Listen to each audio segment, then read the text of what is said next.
What happens when one of Hollywood's most respected legends comes face to face with a host who pushes too far? You won't believe what unfolds when Harrison Ford sits down for what was supposed to be a routine interview, only to find himself in the middle of the most explosive late-night television confrontation in recent memory. The tension was palpable from the moment Ford walked onto that stage, but nobody could have predicted the verbal warfare that was about to erupt. Before we get into this incredible story, make sure you hit that subscribe button and drop a comment below, because you're not going to believe what unfolds when these two entertainment titans clash in ways that left the entire studio audience speechless. The Late Show with Stephen Colbert was supposed to be just another routine promotional stop for Harrison Ford. The 81-year-old acting legend had agreed to appear on the show to discuss his latest project, but what started as standard Hollywood publicity quickly devolved into something far more sinister. From the moment Ford settled into that guest chair, there was an unmistakable edge in the air that even the studio audience could feel.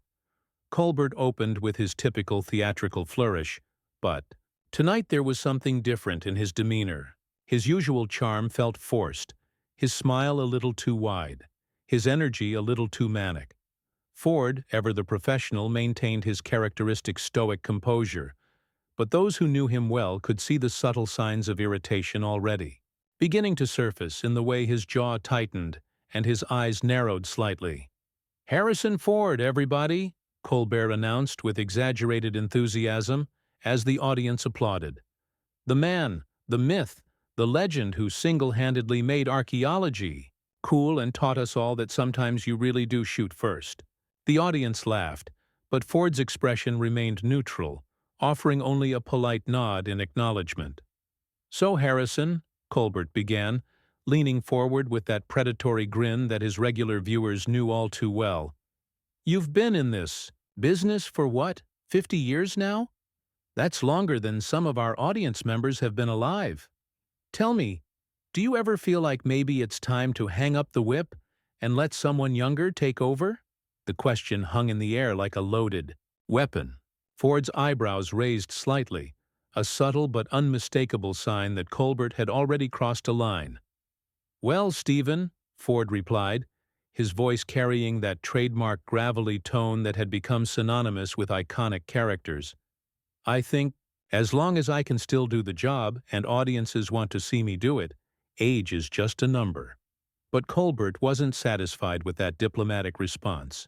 Instead of moving on to safer territory, he doubled down with the kind of aggressive persistence that had become his signature move when he sensed weakness. "But come on, Harrison. Let's be honest here. You're not exactly the young buck who swung across chasms in Raiders of the Lost Ark anymore. Some critics have been pretty vocal about whether you can still carry an action franchise at your age. How do you respond to those who say you're too old for this?" The studio audience shifted, uncomfortably in their seats. This wasn't the light-hearted banter they had come to expect from a late-night talk show.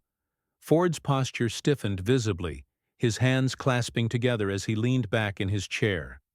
The veteran actor had faced hostile interviews before, but there was something particularly grating about Colbert's approach that seemed designed to provoke rather than entertain. "I think," Ford said slowly, each word carefully measured, "that I'll let my work speak for itself. I've been fortunate to have a career that spanned decades, and I'm grateful for that. But I don't think anyone should be judged solely on their age, whether they're 81 or 18.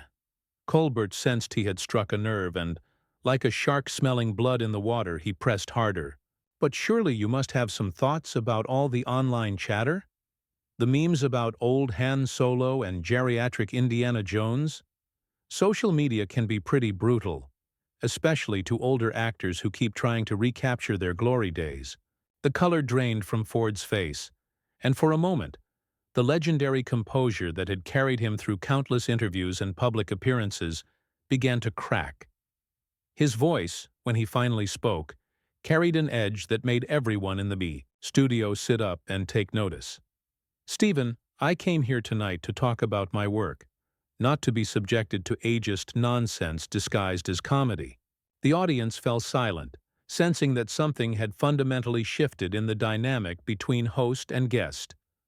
Colbert, however, seemed emboldened by Ford's obvious discomfort, his smile growing wider as he sensed an opportunity to create the kind of viral moment that would dominate social media feeds for days.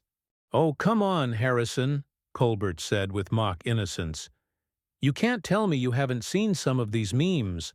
They're actually pretty funny. There's this one where they've got you as Indiana Jones, but instead of running from the boulder, you're using a walker to get away from it." He chuckled at his own description while the audience remained conspicuously quiet. Ford's jaw clenched visibly, and when he spoke, his voice carried the kind of quiet menace that had made him such an effective action hero. "I think," he said, "that says more about the people making those jokes than it does about me. There's something pretty sad about mocking someone for having the audacity to continue working and creating at an advanced age." But Colbert wasn't backing down. If anything, Ford's obvious anger seemed to fuel his determination to push even harder. "Well, you have to admit, Harrison, there's something to be said for knowing when to exit gracefully. Look at someone like Sean Connery, who stopped playing action heroes when he realized he was getting too old for it. Don't you think there's wisdom in that approach?" The comparison to Sean Connery was clearly the final straw for Ford. His eyes flashed with genuine anger, and when he leaned forward in his chair, the entire studio could feel the shift in energy. This was no longer a playful interview gone slightly awry. This was rapidly becoming something much more serious and potentially explosive. "Let me get this straight," Ford said, his voice dropping to a dangerous whisper that somehow carried more menace than any shout could have. "You invited me onto your show to promote my work, and instead you're sitting here telling me I should retire because some anonymous trolls on the internet think I'm too old. Is that really what passes for entertainment these days?" The studio audience was now completely silent. The kind of uncomfortable quiet that settles over a room when everyone realizes they're witnessing something that probably shouldn't be happening on television. Colbert's production team could be seen making nervous gestures from the wings, clearly concerned about where this confrontation was heading. But Colbert, seemingly oblivious to the growing tension or perhaps addicted to it, pressed on with reckless abandon. "I'm just saying, Harrison, that maybe it's time to consider passing the torch. Hollywood is full of young, hungry actors who could bring fresh energy to these iconic roles. Don't you think you owe it to the fans to step aside and let someone else have a chance?" Ford stood up abruptly, his chair scraping against the floor with a harsh sound that seemed to echo through the suddenly silent studio. The legendary actor towered over Colbert, who suddenly looked much smaller and less confident than he had moments before. The confrontation was about to enter an entirely new and dangerous phase, and everyone in the building could sense that something explosive was about to happen. The moment Ford rose to his feet, the entire dynamic of the interview shifted into uncharted territory. This wasn't just an uncomfortable exchange anymore. This was a full-scale confrontation between two men who had clearly reached an impasse. Ford's imposing frame cast a shadow over Colbert's desk, and for the first time since the interview began, the host seemed to realize that he might have pushed too far. "Sit down, Harrison," Colbert said, his voice carrying a nervous edge that hadn't been there before. "Let's just talk this through like civilized people." But there was something in his tone that suggested he wasn't entirely sure he wanted Ford to comply. The host's eyes darted nervously toward his production team, who were now making increasingly frantic gestures from the wings. Ford's response was measured but loaded with barely contained fury. "Civilized people don't invite guests onto their show just to humiliate them for the entertainment of an audience. You want to talk about passing the torch? Let me tell you something about respect, Stephen. Something you clearly know nothing about." The audience was frozen in their seats, caught between fascination and horror at witnessing what was rapidly becoming the most uncomfortable moment in late-night television history.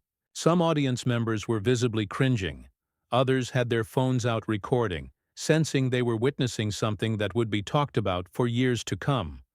Colbert perhaps recognizing that he had created a monster he couldn't control, attempted to regain some semblance of authority.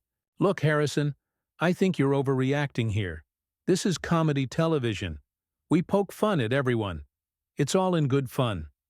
But his voice lacked conviction, and his usual confident demeanor had evaporated completely. "Good fun?" Ford's voice rose for the first time, carrying a note of incredulity that made everyone in the studio flinch. "You think it's good fun to mock someone's age? To suggest they're too old to do their job? To compare them unfavorably to dead actors? Where I come from, that's called bullying, not comedy." The word bullying hung in the air like an accusation, and suddenly everyone in the room understood that this had gone far beyond a simple disagreement between host and guest. This was about dignity, respect, and the fundamental question of how we treat people who have dedicated their lives to entertaining others. Colbert's face flushed red, and for a moment his mask of professional composure slipped entirely. "Bullying? Are you kidding me? You're a public figure, Harrison. You're fair game. If you can't handle a little ribbing about your age, maybe you really are too old for this business." The studio audience gasped audibly at Colbert's response. Even his most loyal fans seemed shocked by the cruelty of the comment. Ford's eyes narrowed to slits, and when he spoke, his voice carried the kind of quiet menace that had made him such an effective on-screen presence. "Too old for this business?" Ford repeated slowly, each word dripping with contempt. "Let me tell you something about this business, Stephen. I've been in it longer than you've been alive. I've worked with directors and actors who understood that talent and experience are things to be valued, not mocked. But apparently, that's not the case anymore." Colbert, sensing that he was losing control of the situation entirely, made a desperate attempt to regain the upper hand. "Oh, please, don't give me this sanctimonious lecture about the good old days. This is 2025, not 1977. The world has changed, and maybe it's time you changed with it." That comment proved to be the catalyst that transformed an already volatile situation into something truly explosive. Ford's face contorted with rage, and, when he leaned forward, placing both hands on Colbert's desk, the host instinctively recoiled as if expecting a physical confrontation. "Changed with it?" Ford's voice was now a barely controlled roar. "You mean I should accept being treated like a joke? Like some doddering old fool who doesn't know when to quit? Is that your idea of progress, Stephen? Creating entertainment? By tearing down people who've spent their entire lives building something meaningful?" The production team was now in full panic mode, with producers frantically signaling to cut to commercial. But Colbert waved them off with a dismissive gesture. Whether it was pride, stubbornness, or simply the adrenaline of live television, he seemed determined to see this confrontation through to its bitter end. "Look, Harrison," Colbert said, his voice now taking on a condescending tone that made the situation even worse. "I get it. You're upset. But this is how comedy works. We punch up, we punch down, we punch sideways. Nobody gets a free pass just because they're a legend. That's not how this works." Ford straightened up to his full height, and the expression on his face was one of pure disgust. "Punch down? Is that what you call this?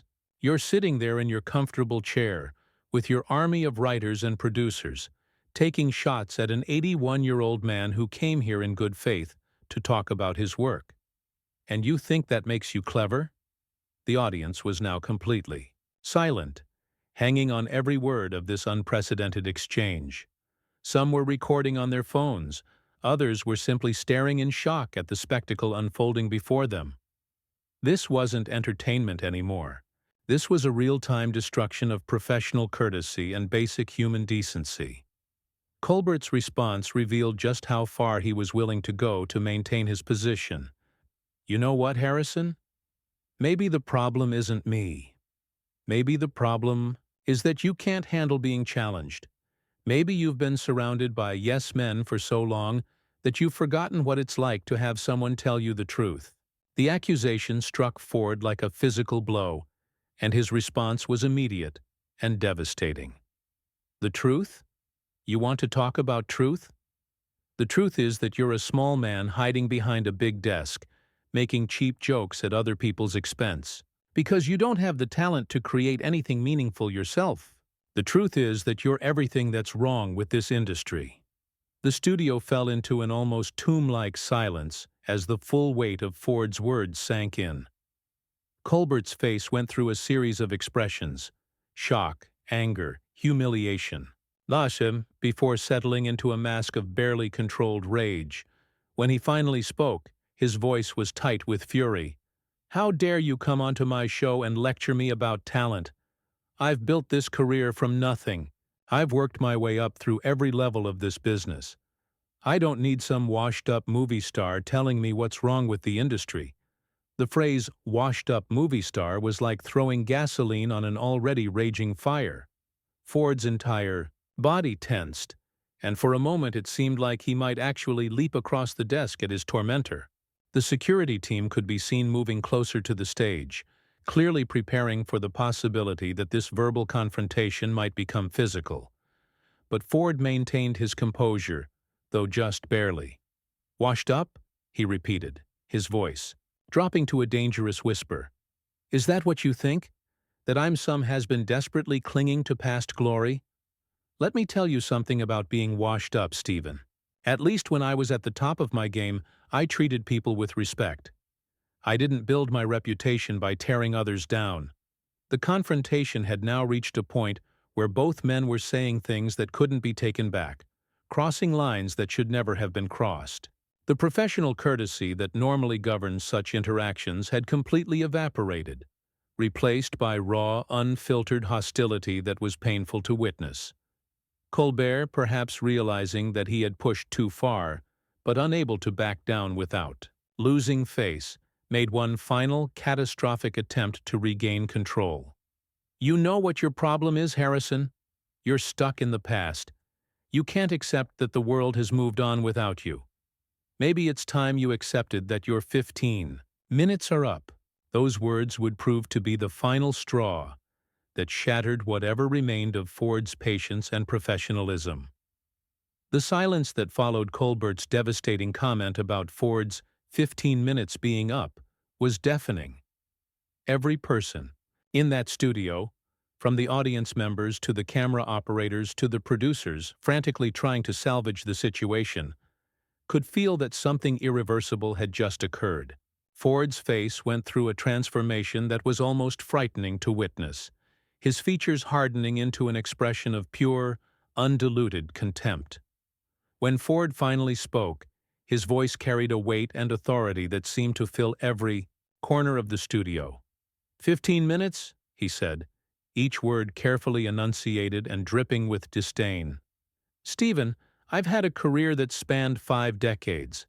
I've created characters that will be remembered long after you and your little talk show are forgotten footnotes in television history. And you think you can sit there and tell me my time is up?" The legendary actor began to pace behind his chair, his movements deliberate and predatory. Colbert, who had been so confident and aggressive just moments before, now looked like a trapped animal, his eyes darting nervously between Ford and his production team, clearly searching for some escape from the nightmare he had created. "You want to know what's really pathetic here?" Ford continued, his voice rising with each word. "It's watching someone who's supposed to be an entertainer, someone whose job is to make people laugh and feel good, instead choosing to use his platform to humiliate and degrade his guests. That's not comedy, Stephen. That's cruelty." The audience was now completely transfixed by this unprecedented display of raw emotion from one of Hollywood's most reserved figures. Many were visibly uncomfortable, shifting in their seats as they witnessed the complete breakdown of professional decorum that normally governs such interactions. Colbert, desperately trying to regain some semblance of control, made one last attempt at deflection. "Look, Harrison, I think we're both getting a little heated here. Maybe we should just—" "No," Ford cut him off with a voice that brooked no argument. "We're not going to just anything. You started this, and now you're going to hear me finish it. You invited me here under false pretenses. You told my people this would be a respectful interview about my work. Instead, you've spent the last 20 minutes trying to tear me down for the amusement of your audience." Ford turned to face the audience directly, addressing them as if Colbert no longer existed. "I want all of you to understand something. This man," he gestured dismissively toward Colbert without looking at him, "represents everything that's wrong with modern entertainment. He's confused cruelty with cleverness, mockery with humor. He thinks that tearing down people who've dedicated their lives to their craft somehow makes him relevant." The camera operators, unsure of what to do in this unprecedented situation, continued filming as Ford delivered what amounted to a devastating indictment of not just Colbert, but the entire culture of modern celebrity journalism. "I've been in this business for 50 years, Ford continued, his voice now carrying the weight of genuine moral authority. "I've worked with the greatest directors, actors, and writers of multiple generations, and in all that time, I've never encountered such a spectacular display of unprofessionalism and basic human decency as what I've witnessed here tonight." Colbert's face had gone completely pale, and when he tried to speak, his voice came out as barely more than a whisper. "Harrison, please, I think there's been a misunderstanding." "A misunderstanding?" Ford's laugh was harsh and bitter. "There's no misunderstanding here, Stephen. You made your intentions perfectly clear. You wanted to humiliate me on national television. You wanted to create viral content at my expense. Well, congratulations. You've certainly created something that people will be talking about." The legendary actor began walking toward the edge of the stage, clearly preparing to leave, but he wasn't finished yet. He turned back to face Colbert one final time, and the expression on his face was one of absolute disgust. "You know what the real tragedy is here?" Ford said, his voice now carrying a note of genuine sadness beneath the anger. "You actually have talent. I've seen your work. You're capable of being genuinely funny, genuinely insightful. But instead of using that talent to lift people up, to create something meaningful, you've chosen to use it as a weapon. That's not just unprofessional. Stephen, it's pathetic." Colbert's mouth opened and closed like a fish gasping for air, but no words came out. He had been completely and utterly defeated, not through violence or screaming, but through the devastating application of moral clarity and professional dignity. Ford began removing his microphone, his movements deliberate and final. "I've been a guest on hundreds of talk shows over the years," he said, his voice now calm but carrying an unmistakable note of finality. "I've dealt with tough questions, controversial topics, even hostile interviewers. But I've never, in all my years in this business, been subjected to such a deliberate and calculated attempt to humiliate a guest who came here in good faith." The studio was now so quiet that the sound of Ford's microphone being placed on the desk seemed to echo through the entire space.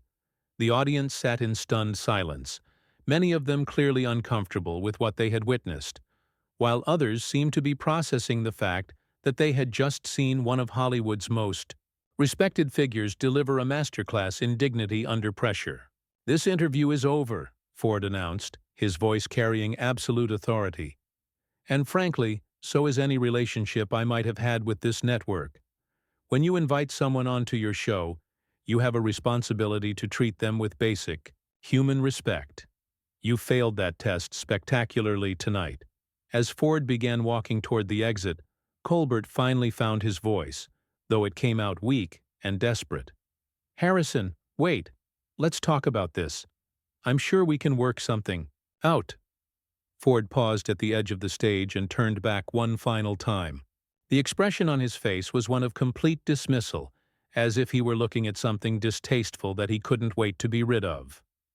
"Work something out?" Ford repeated, his voice filled with incredulity. "Stephen, you've shown me exactly who you are tonight. You've shown this audience who you are. You've shown the millions of people who will see this footage who you are. There's nothing to work out. There's nothing to discuss. There's only the consequences of your choices." With that, Harrison Ford walked off the stage with his head held high, leaving behind a studio full of shocked audience members, panicked production staff, and one thoroughly humiliated talk show host. Colbert sat frozen in his chair, his face a mask of devastation as he realized the full scope of what had just occurred. The cameras continued rolling as Ford disappeared into the wings, capturing Colbert's stunned expression and the uncomfortable stirring of an audience that had just witnessed something unprecedented in the history of late-night television. The silence stretched on for what felt like an eternity before someone finally had the presence of mind to cut to commercial. But the damage was already done. In the span of 30 minutes, one of television's most popular talk show hosts had been completely and utterly exposed. Not through any elaborate scheme or coordinated attack, but simply by pushing the wrong person too far. Harrison Ford had walked onto that stage as a guest promoting his latest project, but he had walked off as something else entirely. A man who had reminded everyone watching what dignity looked like in the face of deliberate cruelty. The confrontation was over, but its impact would be felt for a very long time to come. Ford had delivered a devastating lesson in professionalism and human decency, and Stephen Colbert had been left to face the consequences of forgetting that behind every celebrity, guest is a human being who deserves respect.